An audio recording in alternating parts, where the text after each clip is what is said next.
I think anyone who got the opportunity grabbed it with both their hands. The openers, from bowlers to all-rounders to spinners, I think anyone who got the opportunity really showed their mark, and I think it will be up to the selectors now, because I think they have seen almost everything to be able to name the squad for the next series. I think going 1-0 down in the series and then the way we came back was truly remarkable. Seeing everyone so hungry and so quickly adapting to the situation and assessing the conditions was truly spectacular to watch.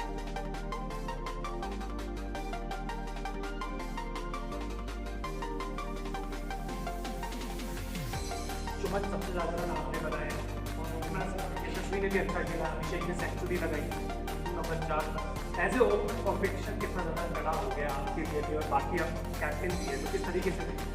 I think ये एक अच्छी बात है कि सब लोग perform कर रहे हैं और ये दिखाता है कि सब लोग काफ़ी हंग्री हैं, कोई भी आराम से इजी लेने को तैयार नहीं है, जो कि आई थिंक हमेशा ये किसी भी कंट्री के लिए या फिर किसी भी बोर्ड के लिए बहुत अच्छी बात होती है.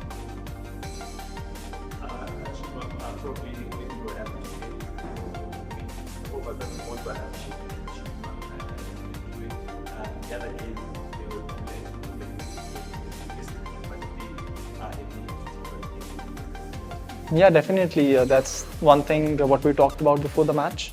I think both of them having bowled around 4 to 5 overs, giving them 4 to 5 overs was the plan, which gives me a little more cushion to be able to have more options.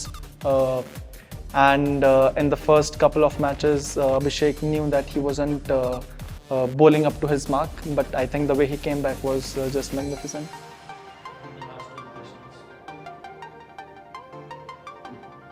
Shubham, कप्तानी specifically आपको कितना बदला कप्तानी इसी series की बात करो as an individual, और क्या आप ट्राई करते हैं आगे भी, मतलब इंडिया कैप्टनसी किस तरीके से देखते हैं आप कप्तान को लेकर? आर यू कंफर्टेबल, आपका बैटिंग आपकी कप्तानी जो सब होने are you comfortable captain Indian?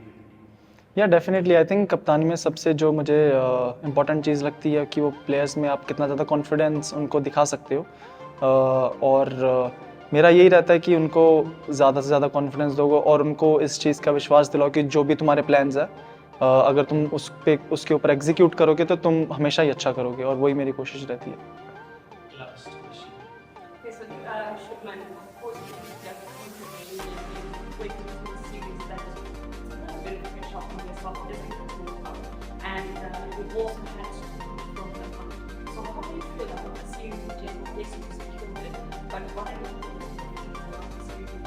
Yeah, definitely. After losing the first match, we were under a bit of pressure, and it's not easy to build back-to-back games.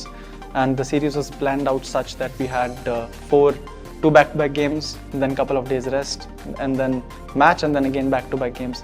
So it's not easy playing a series like that. But I think the way we came back after losing the first T20 was really remarkable.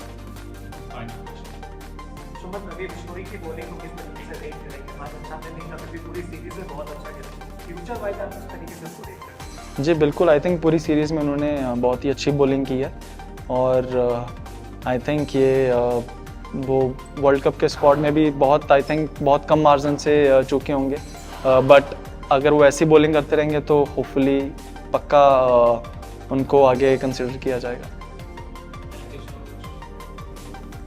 Definitely very energetic. The crowd here is very energetic, and the atmosphere that they create is quite magnificent actually.